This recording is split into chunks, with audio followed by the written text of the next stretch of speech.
നമസ്കാരം. അമേരിക്കയുടെയും ഇസ്രായേലിന്റെയും സംയുക്ത വ്യോമാക്രമണത്തിൽ കൊല്ലപ്പെട്ട ഇറാന്റെ മുൻ പരമോന്നത നേതാവ് ആയത്തുള്ള അലി ഖമേനിയുടെ ഔദ്യോഗിക വിലാപയാത്ര ടെഹ്റാനിൽ അത്യന്തം കനത്ത സുരക്ഷയോടെ ഇപ്പോൾ പുരോഗമിച്ചുകൊണ്ടിരിക്കുകയാണ്. 4 മാസത്തിലേറെയായി നീണ്ട യുദ്ധവും രാഷ്ട്രീയ അനിശ്ചിതത്വവും അവസാനിക്കാത്ത സാഹചര്യത്തിലാണ് ഈ സംസ്കാര ചടങ്ങുകൾ നടക്കുന്നത് എന്നത് വളരെ ശ്രദ്ധേയമാണ്. ടെഹ്റാനിലെ ഇമാം ഖൊമേനി ഗ്രാൻഡ് മൊസല്ലയിൽ നിന്ന് ആരംഭിച്ച ചടങ്ങുകൾ പതിനായിരങ്ങളല്ല ലക്ഷക്കണക്കിന് ആളുകളാണ് അങ്ങോട്ട് ഒഴുകിയെത്തിക്കൊണ്ടിരിക്കുന്നത്. കറുത്ത വസ്ത്രങ്ങൾ ധരിച്ച് അലി ഖൊമേനിയുടെ ചിത്രങ്ങളും ഇറാന്റെ ദേശീയ പതാകകളും കൈകളിൽ എന്തിയാണ് ജനങ്ങൾ അന്ത്യാഞ്ജലി അർപ്പിച്ചുകൊണ്ടിരിക്കുന്നത്. നഗരത്തിലെ പ്രധാന റോഡുകളെല്ലാം ജനസമുദ്രമായി മാറിയിരിക്കുന്ന കാഴ്ചയാണ് അന്താരാഷ്ട്ര മാധ്യമങ്ങളുടെ റിപ്പോർട്ടിൽ നിന്ന് മനസ്സിലാക്കാൻ കഴിയുന്നത്. വിലാപയാത്രയിൽ മുഴുവൻ അമേരിക്കയ്ക്കും ഇസ്രായേലിനുമെതിരായ ശക്തമായ മുദ്രാവാക്യങ്ങളാണ് ഉയർന്നുകൊണ്ടിരിക്കുന്നത്. പ്രതികാരത്തിനുള്ള ആഹ്വാനങ്ങളുമായി നിരവധി മത രാഷ്ട്രീയ നേതാക്കളും വേദിയിലെത്തിയിട്ടുണ്ട്. അമേരിക്കൻ പ്രസിഡന്റ് ഡൊണാൾഡ് ട്രംപിനെയും ഇസ്രായേൽ നേതൃത്വത്തെയും ലക്ഷ്യമിട്ട് കടുത്ത പ്രസംഗങ്ങൾ ചടങ്ങിൽ മുഴങ്ങിയതായും റിപ്പോർട്ടുകൾ വരുന്നുണ്ട്. ഖാസിം സുലൈമാനിയുടെ വധത്തിന് ശേഷം ഇറാനിൽ ഉയർന്ന അതേ വികാരമാണ് ഇപ്പോൾ അലി ഖൊമേനിയുടെ മരണത്തെ തുടർന്നും കൂടുതൽ ശക്തമായി പ്രകടമാകുന്നതെന്ന് നിരീക്ഷകർ വിലയിരുത്തുന്നുണ്ട്. ഇതിനിടയിൽ ഇറാന്റെ സൈനിക നേതൃത്വം അമേരിക്കയ്ക്കും ഇസ്രായേലിനും ഒരു തുറന്ന ഒരു മുന്നറിയിപ്പാണ് നൽകിക്കൊണ്ടിരിക്കുന്നത്. അലി ഖൊമേനിയുടെ കൊലപാതകത്തിന് ഉത്തരവാദികളായവരെ ഒരു സാഹചര്യത്തിലും വെറുതെ വിടില്ല എന്നും പ്രതികാരം അനിവാര്യമാണ് എന്നും സൈനിക മേധാവികൾ അസന്നിഗ്ധമായി പ്രഖ്യാപിച്ചിട്ടുണ്ട്. പുതിയ പരമോന്നത നേതാവ് മുജ്തബ ഖൊമേനിയുമായി ഈ വിഷയത്തിൽ ചർച്ച നടത്തിയതായും പ്രതികാര നടപടികൾ സംബന്ധിച്ച് അദ്ദേഹത്തെ അറിയിച്ചതായും സൈനിക വൃത്തങ്ങൾ വ്യക്തമാക്കുന്നുമുണ്ട്. സംസ്കാര ചടങ്ങുകൾക്കിടെ വീണ്ടും ഏതെങ്കിലും തരത്തിലുള്ള ആക്രമണം അമേരിക്കയുടെയോ ഇസ്രായേലിന്റെയോ ഭാഗത്തുനിന്നുണ്ടായാൽ അതിന് അതിശക്തമായ തിരിച്ചടി നൽകുമെന്നും ഇറാൻ ശക്തമായി തന്നെ മുന്നറിയിപ്പും നൽകിയിട്ടുണ്ട്. അതുകൊണ്ടാണ് ഇറാൻ ഉൾപ്പെടെയുള്ള പല നഗരങ്ങളിലും അല്ലെങ്കിൽ അതിനു വേണ്ടിയിട്ടുള്ള ഒരു മുന്നൊരുക്കത്തിന്റെ ഭാഗമായിട്ടാണ് ടെഹ്റാൻ ഉൾപ്പെടെയുള്ള പല നഗരങ്ങളിലും വ്യോമപാതകൾക്ക് താൽക്കാലികമായി നിയന്ത്രണം ഏർപ്പെടുത്തിയിരിക്കുന്നത്. എന്നാൽ ലോക മാധ്യമങ്ങളുടെ ഏറ്റവും വലിയ ശ്രദ്ധ പിടിച്ചുപറ്റുന്നത് പുതിയ പരമോന്നത നേതാവ് മുജ്തബ ഖൊമേനിയുടെ അസാന്നിധ്യമാണ്.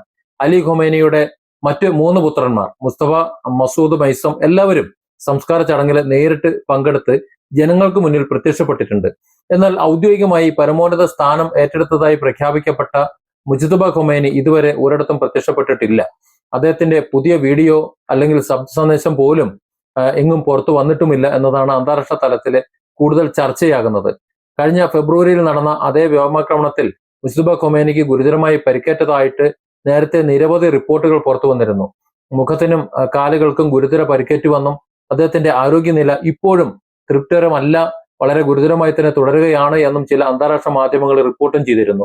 അതേസമയം തന്നെ അദ്ദേഹം ആ ആക്രമണത്തിൽ കൊല്ലപ്പെട്ടിരിക്കാം എന്നുള്ള അഭ്യൂഹങ്ങൾക്കും സമൂഹ മാധ്യമങ്ങളിൽ വലിയ സ്ഥാനമുണ്ട്. എന്നാൽ ഇതിന് ഔദ്യോഗികമായിട്ടുള്ള സ്ഥിരീകരണം ഒന്നും ലഭിച്ചിട്ടില്ല.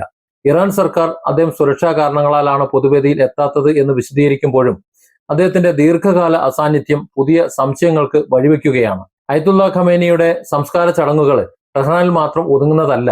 വിലാപയാത്ര തുടർന്നുള്ള ദിവസങ്ങൾ വിശുദ്ധ നഗരമായ ഖോമിലേക്കും തുടർന്ന് അലി ഖൊമേനിയുടെ ജന്മനാടായ മഷഹദിലേക്കും നീങ്ങും. അവിടെയുള്ള ഇമാം റസാ ദർഗയ്ക്ക് സമീപമായിരിക്കും അന്തിമ സംസ്കാരം നടക്കുക.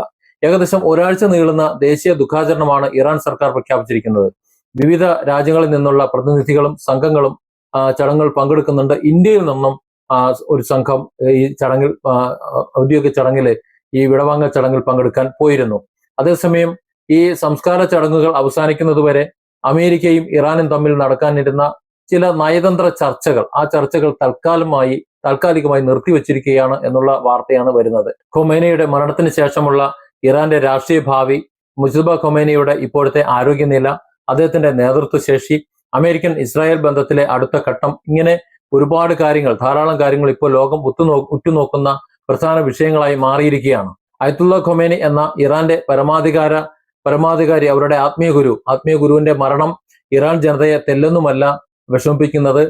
കേവലം ഒരു രാഷ്ട്രീയ നേതാവ് അല്ലെങ്കിൽ അവരുടെ രാഷ്ട്ര അധികാരി എന്നതിനപ്പുറം അവരുടെ ആത്മീയ നേതാവ് എന്നതുകൊണ്ട് തന്നെ അവരുടെ എല്ലാ വിഭാഗീയതകളും, ഇറാനെ സംബന്ധിച്ചിടത്തോളം അവർക്കൊരു ഷിയ സുന്നി വിഭാഗീയത അവിടെ നിലനിൽക്കുന്നുള്ള ഒരു രാജ്യം തന്നെയാണ്. പക്ഷെ അതൊക്കെ മറന്നുകൊണ്ട് അവരുടെ നേതാവിനെ അല്ലെങ്കിൽ ആ രാജ്യത്തിന്റെ സുരക്ഷിതത്വത്തെ അവർ ഇന്ന് ചേർത്ത് പിടിക്കുന്നു. അതുകൊണ്ട് തന്നെ അയത്തുള്ള അലി ഖൊമേനിയുടെ മരണം, അദ്ദേഹത്തിന്റെ യാത്ര അയക്കുന്ന ചടങ്ങ്, ഇതൊക്കെ ഇത്തരത്തിൽ ഒരു വിഭാഗീയത സൃഷ്ടിക്കേണ്ടത് ഒന്നല്ല.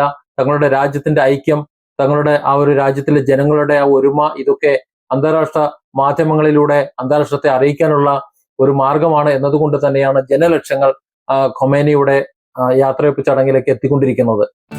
Different angles. Don't forget to subscribe and support this channel.